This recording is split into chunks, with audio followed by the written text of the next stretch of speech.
WhatsApp Quilombo, tudo bem? Como é que vocês estão? Essa é mais uma das nossas aulas do curso de Identidade Negra e Educação Familiar do ProIniciar. Hoje a gente está na nossa 11ª aula, uma aulinha só faltando para a gente concluir o curso. E essa é uma das aulas mais importantes de todas, porque a gente vai falar de algo fundamental para quem busca letramento racial com foco na ancestralidade africana, que é um tema chamado mulherismo africano. E aí, conhece o mulherismo africano? Já ouviu falar do mulherismo africano?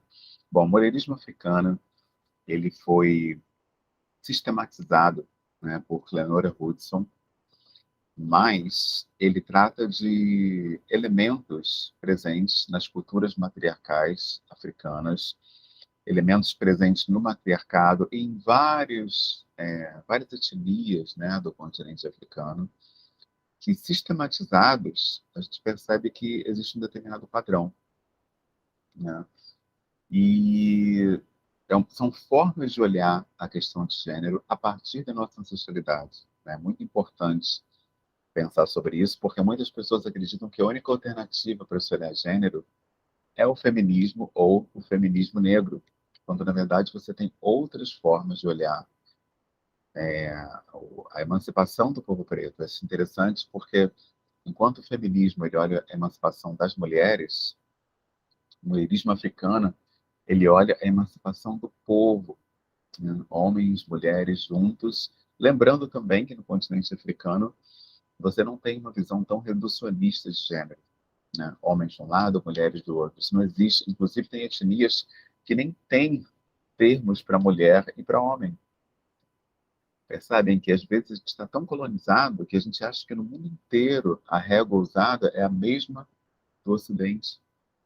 Então é muito importante a gente ampliar as nossas percepções para que a gente, de fato, vivencie um letramento racial.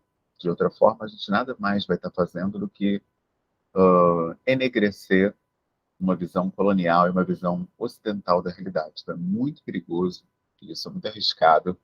Por isso eu queria trazer aqui, primeiramente, né, essa possibilidade, né, de contemplação da vida sobre uma ótica diferente dessa da branquitude. Perfeito? Bom, vamos lá, vamos falar desses fatores, então, né, desses princípios do mulherismo africano. Hoje a gente vai falar de 18 princípios do mulherismo africano para iniciar a discussão, tá bom? A Cleonora Hudson, ela traz aqui esses princípios que seriam centrais, né? Essa aula de hoje ela se propõe basicamente a apresentar esses princípios para que juntos a gente possa trocar sobre eles no nosso encontro final, né, de terça-feira. Perfeito? Bom, vamos lá então. Primeiro, número 1, terminologia própria, ou seja, é aquele princípio que a gente viu lá quando a gente falou do Kwanzaa, que é a autodeterminação. Muito importante que a gente seja nós próprios aqueles que nos nomeiam, que nomeiam as nossas próprias ações. Nomear é dar poder. Esse é um conhecimento muito difundido na branquitude, que infelizmente pessoas pretas não, às vezes não entendem, né? Não percebem a dimensão que existe em termos de empoderamento quando você nomeia. Por isso que dar nomes africanos aos filhos é tão potente para a nossa identidade e dar nomes que simbolizem lugares que você quer que suas crianças alcancem. Isso é muito potente, muito bonito e eu recomendo demais. Como um segundo princípio, é a autodefinição, ou seja, você define quem você é. Não apenas nomear, dar um nome, como o primeiro princípio fala, né, da terminologia própria, mas você também definir aquilo que você quer para você.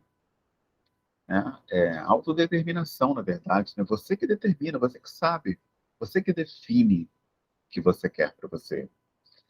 Como um terceiro princípio, a centralidade na família. A família é o foco das nossas decisões, é o foco dos nossos projetos e é o foco de toda a nossa visão de mundo. É tudo voltado para a família. É diferente do Ocidente, que foca tudo no indivíduo. Então, são visões diferentes de realidade.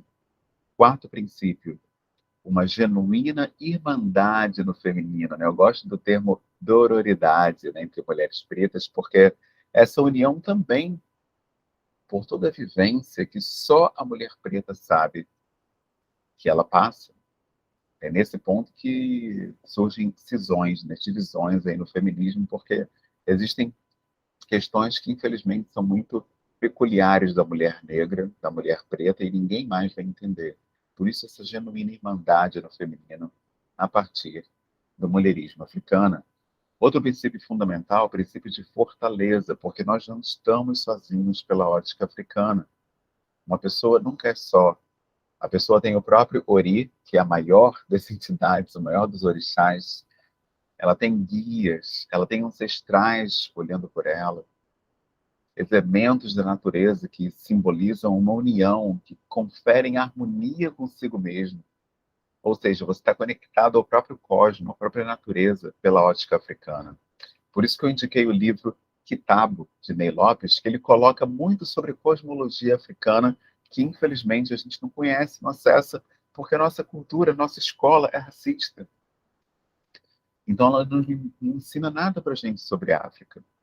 E por isso é muito importante que a gente leia livros como o Kitabo, de Ney Lopes, para que a gente possa acessar essas verdades. Eu já deixei o link na plataforma para a gente se aprofundar nesse livro. Vou colocar como um tópico, né, para a gente dar uma lida, dar uma olhada, porque o letramento racial exige que a gente conheça determinados autores, determinados pensamentos, para que a gente saia, de fato, de uma perspectiva colonial da realidade. Perfeito? Bom, o próximo princípio é a colaboração com os homens na luta de emancipação. E aí a gente tem uma diferença de 180 graus do feminismo, porque o feminismo normalmente não se propõe essa união aos homens. Inclusive, o homem é colocado como inimigo estrutural da mulher. Nessa perspectiva, é muito difícil, né, caminhar junto, especialmente o homem negro, né? É importante sublinhar que o homem negro é lido como o opressor estrutural da mulher negra, né? Por muitas vertentes, inclusive. Isso hoje já é debatido. O próprio feminismo negro, ele não endossa essa visão. É um ponto bacana do feminismo negro. Porém, quando a gente estuda o feminismo, a gente entende que uma problemática dele é que ele não se propõe uma ruptura com a branquitude, uma ruptura com a colonialidade, uma ruptura com o Ocidente. Nesse sentido, o mulherismo ele seria mais próximo de uma emancipação, né, enquanto raça.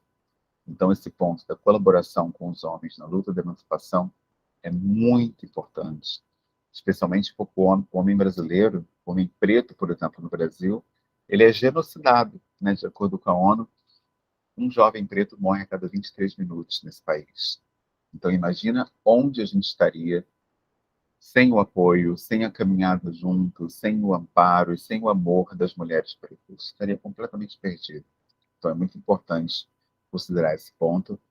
O ponto 7, né, o sétimo princípio, é o princípio de umoja, unidade. A gente falou sobre isso na aula do Kwanzaa, lembram? Tivemos uma aula especificamente para falar do umoja, uma aula fundamental, inclusive. Quem não assistiu, vai lá no YouTube, passa lá e pega o link dessa aula, porque essa aula foi fundamental para nós. E recomendo demais que quem não assistiu, assista para trazer dúvidas também, trazer questões, trazer, enfim, qualquer ponto que surja aí para a gente poder escurecer juntos, tá certo? Bom, o número 8, oitavo princípio, é o princípio da autenticidade, né? Existe uma ideia na branquitude que o importante, né, é você trazer sempre algo que seja novo, né?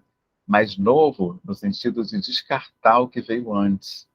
E aí você tem uma diferença diametralmente oposta com relação à ancestralidade africana, porque a ancestralidade africana se propõe a trazer o novo, inclusive valorizando elementos ancestrais que os nossos mais velhos deixaram. Ou seja, a gente revaloriza, revisita e recria aquilo que já foi deixado, só que com uma nova roupagem, com uma nova linguagem, até porque as tecnologias elas vão se aprimorando.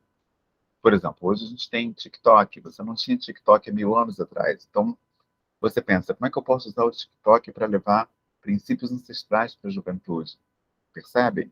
Você pega algo novo, recente, e remodela princípios antigos para que esses princípios antigos e ancestrais cheguem aos jovens de hoje. Então, não é invalidar o que passou, é remodelar para que esse legado ancestral deixado pelos nossos mais velhos não se perca. É até uma forma de cuidado, autocuidado, amor, zelo e autoafeto pelas novas gerações. Por isso que o letramento racial é muito importante, para que a gente não deixe que modismos e uma cultura alheia aos nossos princípios nos mate simbolicamente, que é o famoso epistemicídio, né, que a gente já comentou em outras aulas nossas. Flexibilidade de papéis. Olha, esse é o princípio fundamental. Quem não leu o Espírito da Intimidade ainda, foi uma das primeiras dicas aqui do curso. Leia, já está lá no nosso banco, né, de nosso repositório de materiais. Eu vou deixar o link novamente lá no Pro Iniciar, para quem não leu, lê esse livro, porque ele é fundamental. Flexibilidade dos papéis. Então, papéis de gênero é algo que não está presente na maioria das etnias africanas. Eu digo isso porque existem etnias que foram colonizadas, como aconteceu aqui com o Brasil, e infelizmente assimilaram muito os modos do colonizador. Então, você tem Angola, por exemplo, que viveu e vive isso. Uma mulher andando sozinha nas ruas de Angola é considerada uma mulher da vida, uma mulher que não é digna de respeito, porque não tem um homem ali acompanhando ela. Olha só que ponto, né, chega uma cultura africana quando absorve valores coloniais da branquitude. Então, isso é muito sério. É uma reflexão que cabe aqui para todos nós, até que ponto a gente está se deixando assimilar discursos, ideias, conceitos e valores coloniais. Perfeito? Bom, como um próximo ponto, que eu acho que a gente não pode deixar de abordar aqui, vem o princípio número 10, que é o respeito. Gente, esse é um dos princípios mais importantes para a gente tratar hoje, porque enquanto a África entende que o ancião, o idoso, né, o griot, ele é, ou ela, né, é a fonte de todo o conhecimento de uma aldeia, no Ocidente você tem o ageísmo, o etarismo, ou seja, uma forma de invisibilizar, ignorar os mais velhos pelo fato de eles não conhecerem as modernidades, né? Não sabe mexer no smartphone, não sabe nem o que é um iMac, então essa pessoa não serve. Essa é a maneira como o Ocidente olha aos mais velhos, mas se você é uma pessoa preta que entendeu a ancestralidade africana, ou até mesmo uma pessoa branca que é respeitosa, você não defende esse ponto de vista. Como 11º princípio, a gente tem um reconhecimento pelo outro. Isso é fundamental. Quem não leu o texto Vivendo de Amor, que a gente indicou, da Bell Hooks, precisa visitar esse texto, porque nele ela coloca como a escravização do povo preto dificultou essa relação com o outro, inclusive o trânsito do afeto entre pessoas pretas. Então, precisamos desse letramento emocional para que a gente possa adquirir letramento racial. Pouca gente fala isso, mas sem letramento emocional, infelizmente, você não vai conseguir vivenciar na prática o letramento racial. Porque na África, o pensamento ancestral africano, o amor vem primeiro. Inclusive, pensar e filosofar é um ato cardíaco, de acordo com várias etnias africanas. Nos seus estudos, você vai perceber isso. E aí você vai se lembrar desse comentário dessa aula de hoje. Vamos lá, próximo princípio, 12º princípio, espiritualidade. Mas aqui, não uma espiritualidade necessariamente religiosa, mas uma espiritualidade holística, ou seja, você estar conectado à terra, ar, água, fogo, éter, cosmos. Você está em integridade com todo o ambiente, você não está à parte da natureza. Uma pessoa que tem letramento racial, de verdade, letramento ancestral, ela sabe que ela está conectada a tudo. Dessa forma, é impossível um africano se sentir isolado, sozinho. Ele sempre sabe que o próprio Ori dele já é uma entidade por si próprio. Você nunca está sozinho, isso não existe. Um africano não anda só. além dos ancestrais, além do ori, além dos elementos que estão sempre o acompanhando, inclusive com orixás que representam esses elementos, é impossível uma pessoa preta se ver sozinha nessa perspectiva. É preciso ser colonizado para se ver como sozinho sendo pessoa preta. Não há outra forma de uma pessoa preta se sentir solitária ou abandonada. Próximo princípio é a compatibilidade com o homem. Gente, isso é muito importante. Na visão africana, na ancestralidade africana, nós somos conectados de forma indissociável. Eu preciso da mulher da mesma forma que a mulher precisa de mim. É por isso que a ideia do machismo, ela não se conecta com a ancestralidade africana, porque a partir do momento que eu agrido, invisibilizo, maltrato, abuso uma mulher, eu estou fazendo isso comigo mesmo, porque essa mulher sou eu, ela é o meu povo, ela é o mesmo que eu, ela vem da mesma raiz que eu. O machismo é inconcebível na perspectiva ancestral africana.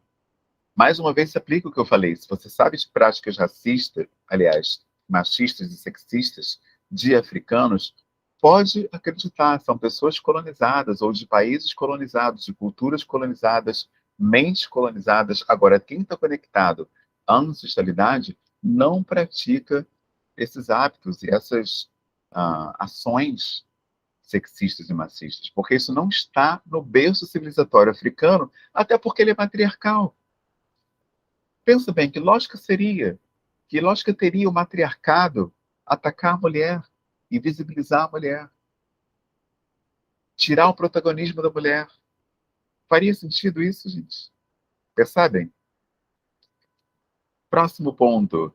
Respeito pelos mais velhos. É o que a gente falou, né? O espírito de intimidade, para quem não leu, mais uma vez, veja, leia lá o que Sobun Fussomé nos diz, que o povo dela, o povo da Gara, fazia diante dos seus dilemas, conflitos, dúvidas e anseios. A primeira coisa, procurar o ancião da aldeia, sentar em roda e colocar ali os problemas para descobrir soluções para eles em conjunto, na co-construção, na cocriação, na colaboração, na cooperação.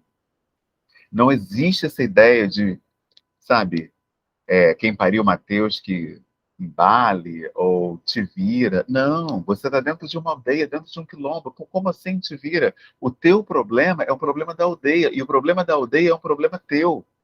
É por isso que essa noção ocidental de privacidade, meu espaço, individualidade, gente, não dá. Aqui em casa não existe isso. A gente tem que estar conectado.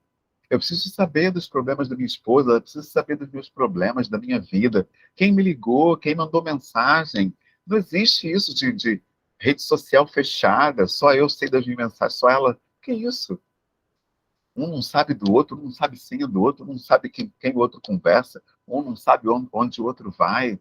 Que isso? Que tipo de relacionamento seria esse? Isso é inconcebível pela ótica africana. Embora, obviamente, a nível, né, no plano individual, eu respeito todas as concepções. Próximo ponto, que é muito importante que a gente pense, né, nessa reflexão, além do respeito aos mais velhos, é a adaptabilidade. Olha, a adaptabilidade, ela é um ponto que narra a própria história da humanidade, né? A humanidade, ela é africana, ela é preta. A humanidade começou em África, e como hoje tem gente no mundo todo? Pela adaptabilidade. A gente foi se adaptando a diferentes realidades, climas frios, climas secos, climas de todo tipo. Adaptabilidade biológica, adaptabilidade cultural, adaptabilidade espiritual também. Inclusive, é importante falar sobre isso, porque eu conheço muitos pretos africanos que são cristãos, né? E aí, quando eu fui ver, vocês já viram um culto cristão em África? Gente, é completamente diferente. Tem as danças tribais, tem as músicas na língua original. Eles não abandonam a própria cultura para abraçar o cristianismo. É outra perspectiva. É que o cristianismo vai encaixar na cultura deles, na cultura local. É maravilhoso ver isso, porque a pessoa entende que ela precisa adaptar aquilo que ela já vive, aquilo que ela é, ao que ela abraça, e não o contrário, não é o que ela abraça que vai dominar tudo, né? O que ela é vem primeiro, e aí o que chega é acolhido, se adapta. Adaptabilidade é fundamental para que você não morra num meio diverso. Inclusive, nós aqui no Brasil precisamos disso. Caso contrário, numa cultura racista, a gente vai perecer sem dúvida alguma. Percebem? Próximo ponto fundamental que nós temos aqui na nossa reflexão de hoje. Nossa, esse é muito curioso, né? Porque gera polêmica entre nós, que é a ambição. Muita gente acha que ambição é uma coisa negativa, mas ambição, ela não é só sobre dinheiro. Ela é sobre impactar pessoas. Na perspectiva africana, riqueza, valorização e capacidade é o impacto que você tem na vida do outro. Então, quando a gente olha para esse princípio, a gente entende que impactar comunidades, impactar famílias, impactar pessoas é o que você tem de mais precioso. Por isso que eu falei no nosso encontro passado que eu nunca vi uma pessoa africana que não está conectada à coletividade de alguma maneira. Ou está cultivando uma horta, ou está ensinando alguma coisa para as crianças, ou está trabalhando em algum projeto coletivo. Sabe, todo africano que eu conheci até hoje estava envolvido com alguma coisa que impacta positivamente as pessoas ao redor. Então, é muito importante que a gente traga isso para o nosso dia a dia, para que a gente consiga impactar pessoas também positivamente. A nossa ambição deve ser essa, ser o melhor possível na vida das pessoas à nossa volta. E aí, como próximo princípio, vem o número 17, que é a maternidade. Gente, a maternidade é tão central na perspectiva africana, porque a África é matriarcal, tem jeito. Então, o que é matrigestar nessa concepção? É gerar. A mulher tem essa potência criativa, geracional, você gera força, você gera possibilidades, você gera projetos, você gera pessoas. Você forja pessoas onde não existe. Às vezes a pessoa já está até meio que desistindo, né, de ser. E aí o contato com uma mulher, o contato com essa potência da mulher preta, ela acaba tornando pessoas capazes de gerarem a si próprias através simplesmente desse contato. É algo muito espiritual, é muito puro. E a maternidade também biológica, ela tem centralidade na ancestralidade africana. Por isso que essa ideia da maternidade como um sacrifício, um suplício, você não vê mulheres africanas com esse discurso. Eu não estou dizendo que a maternidade ela deva ser romantizada, não é isso? Todas as dificuldades da maternidade são percebidas por mulheres pretas e mulheres africanas, porém, isso não torna a maternidade um lugar de sofrimento, um lugar de dor e um lugar a ser evitado a qualquer custo, como hoje a gente vê muitas pessoas defendendo no Ocidente. É uma outra perspectiva. E vocês vão ver isso lendo o Yerunque, por exemplo. Né? Ela é uma pessoa importante porque ela é uma mulher central na discussão de gênero. Então é muito bacana ver o que ela própria fala da maternidade. Vou deixar para vocês lerem. Temos algumas indicações, né, na bibliografia. A Invenção das Mulheres é uma delas. Já está lá também o link. Ó. Já são 4 textos indicados aqui para vocês lerem. Ó. Espírito da Intimidade, Vivendo de Amor, Kitabo, de Ney Lopes, e agora Invenção das Mulheres. Vou colocar novamente o link de todos eles lá, para quem perdeu algum, não ficar de fora, né, desse letramento racial fundamental. E aí, para o último, no princípio 18, é o sustento dos filhos. Aqui eu deixo mais uma dica de livro de Abdias Nascimento, Quilombismo. Né? Esse livro é fundamental porque o sustento dos filhos ele passa por esse lugar. E também Garvey. Né? Vou deixar dicas de obras de Garvey, porque Garvey fala muito no sustento do povo. Né? E o sustento dos filhos está incluído, está inserido no sustento do povo preto. Perfeito? Então é isso, gente. Eu queria deixar esses princípios para nossa reflexão na nossa aula de terça-feira, nossa próxima e última aula, no último encontro. Para vocês tirarem dúvidas também, eu vou dar dicas de outros cursos, palestras para vocês assistirem. Vou deixar mais uma vez o meu contato aberto para a gente sempre estar trocando. Eu estou no LinkedIn, estou no Instagram, estou no Twitter, em todas as redes sociais. Eu acho importante a gente se permanecer, se cultivando. O letramento racial é um conhecimento para a vida. Ele não para, ele não acaba. E conectado ao afrofuturismo, ele está sempre sendo renovado, repensado, remodelado, recriado. E esse é o convite que nós deixamos a todos vocês que estão no curso do Pro Iniciar, que vocês se tornem embaixadores desse conhecimento junto às novas gerações que estão por vir. Isso vai significar que eu consegui fazer o meu dever de casa enquanto ancestral, que sou em potencial. Quero deixar meu agradecimento a todos vocês que participam desse curso, porque graças a vocês eu dou sentido à minha existência através da difusão desses conhecimentos. Muito obrigado a todos. Bênção aos mais velhos, aos mais moços, aos da minha idade. Axé para quem é axé, né? Rotep para quem é de Rotep. Graça e paz para quem é de graça e paz. E tamo junto, Quilombo. Um abraço a todos, todas e todos. Quem tiver dúvidas, é só mandar lá pelo ProIniciar, ou pelo meu e-mail, ou pelo WhatsApp, ou então pelas redes sociais. Vamos continuar estendendo essa troca, inclusive nas lives diárias que eu faço lá no Instagram do Coletivo Pais Pretos Presentes. Perfeito? Um abraço e até terça-feira, nosso último encontro. Tamo junto, Quilombo. Rotep.